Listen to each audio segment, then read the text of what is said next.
Petroleum मंत्रालय भारत सरकार के ONGC CSR फंड से आस्था पथ पर लगी फैंसी लाइट और बेंचेस, पेंटिंग और इंद्रमणि बडोनी चौक से श्यामपुर तक लगी स्ट्रीट लाइटों के साथ कई सुविधाओं का उद्घाटन निवर्तमान मेयर अनीता ममगई ने किया। उन्होंने बताया कि देश विदेश के श्रद्धालु ऋषिकेश में घूमने आते हैं। अब वह आस्था पथ पर जाएंगे तो उनको फैंसी लाइट से आस्था पथ जगमगाता हुआ दिखाई देगा। बैठने के लिए बेंचेस मिलेंगे और सुंदर पेंटिंग को देखकर उनका मन आकर्षित होगा। इंद्रमणि बडोनी चौक से गुमानी वाला तक की सड़क पर दूधिया रोशनी से जगमग होती रहेंगी। इसके अलावा सॉलिड वेस्ट मैनेजमेंट के अंतर्गत गार्बेज टिप्पर, कैंपैक्टर, अंडरग्राउंड डस्टबिन का उद्घाटन भी हुआ है। इन सभी सुविधाओं का लाभ शहर के जनता को मिलेगा। इन सभी विकास के कार्यों के लिए 20 करोड़ 54 लाख रुपए खर्च किए गए हैं। इन सब विकास कार्यों के लिए उन्होंने मुख्यमंत्री पुष्कर सिंह धामी, कैबिनेट मंत्री प्रेमचंद अग्रवाल, केंद्रीय मंत्री हरदीप पुरी का आभार व्यक्त किया। आज हमारे लिए बहुत ही सौभाग्य की बात है कि जिस प्रकार से कि ऋषिकेश के विकास में एक विकास का पत्थर और आज यहाँ पर हमारा लगा है और ONGC के CSR फंड से पेट्रोलियम मंत्रालय भारत सरकार द्वारा ONGC के CSR फंड से 20 करोड़ 54 लाख की लागत का आज यहाँ पर अनेकों जनहित के कार्यों का यहाँ पर हमने लोकार्पण किया है, जिसमें कि हमारे इंद्रमणि बडोनी चौक से अगापे स्कूल तक जो कि फैंसी लाइटें हैं, पथ प्रकाश की व्यवस्था है। आस्था पथ, संपूर्ण आस्था पथ जो हमारा 5-6 किलोमीटर का जो आस्था पथ है उसमें फैंसी लाइटें हैं, उसमें अच्छे हमारे बेंचेस लगे हैं बैठने के लिए। दो लोग वहाँ पे घूमेंगे टहलेंगे, उनको बैठने के लिए बेंचेस की सुविधा है।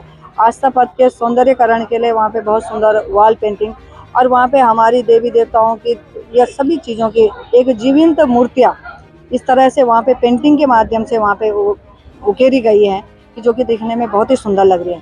क्योंकि ऋषिकेश एक ऐसा शहर है जो कि यहाँ पर ऋषिकेश के ही लोग नहीं बल्कि यहाँ पे देश और विदेश से भी आने वाले श्रद्धालु पर्यटक बड़ी संख्या में आते हैं। तो इस ऋषिकेश की खूबसूरती को लेके वो अपने साथ में जाएं, उसी का हमने प्रयास करा।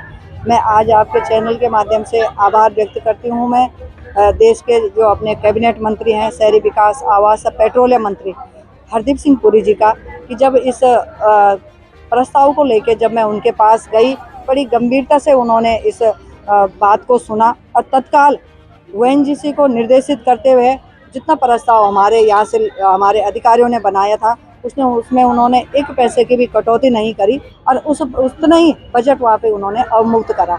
तो आज हमारी बाईपास रोड पे जो अंधेरे के कारण अनेकों दुर्घटनाएं होती थी, क्योंकि योगनगरी रेलवे स्टेशन मुझे लगता है कि उत्तर भारत का सबसे खूबसूरत रेलवे स्टेशन वहाँ पे बना हुआ है। लंबी दूरी की ट्रेनें वहाँ पे आती हैं, यात्रा सीजन पे वहाँ पे अनेकों यात्री आते हैं, लेकिन उस जगह पे पूरा अंधेरा होने के कारण अनेकों दुर्घटनाएं भी होती थी। तो उन दुर्घटनाओं से भी एक तरह हमको बचाव होगा, दुर्घटनाओं पे भी अंकुश लगेगा और लोगों को आवागमन में भी सहूलियत होगी। इसी प्रकार से अंडरग्राउंड डस्टबिन है जो कि स्मार्ट सिटियों में लगते थे, वो आज हमारे ऋषिकेश में भी लगे हैं। तो मैं आज उसका यहाँ पर लोकार्पण हुआ, उसके लिए मैं उन सभी का आभार व्यक्त करती हूँ। मैं आभार व्यक्त करती हूँ अपने प्रदेश के यशस्वी मुख्यमंत्री पुष्कर सिंह धामी जी का, जिनके की कुशल नेतृत्व में उनका आशीर्वाद हमेशा हमको मिलता रहता है। उनके कुशल नेतृत्व में ये काम आगे बढ़ा है, उनकी देखरेख में ये काम आगे बढ़ा है, उनका भी मैं धन्यवाद करती हूँ। अपने उत्तराखंड के जो पूर्व मुख्यमंत्री हैं, पूर्व शिक्षा मंत्री रहे हैं भारत सरकार में और वर्तमान में जो लोकसभा हरिद्वार के सांसद रहे हैं डॉक्टर रमेश पोखरियाल निशंक जी, जब उनको हमने ऋषिकेश की समस्याओं को बताया, उन्होंने भी पूरी तरह से उसमें रात ने देखा दिन ने देखा, उसमें हमारा साथ भी दिया, मार्गदर्शन भी दिया और सहयोग भी करा। उनका भी मैं आभार व्यक्त करती हूँ।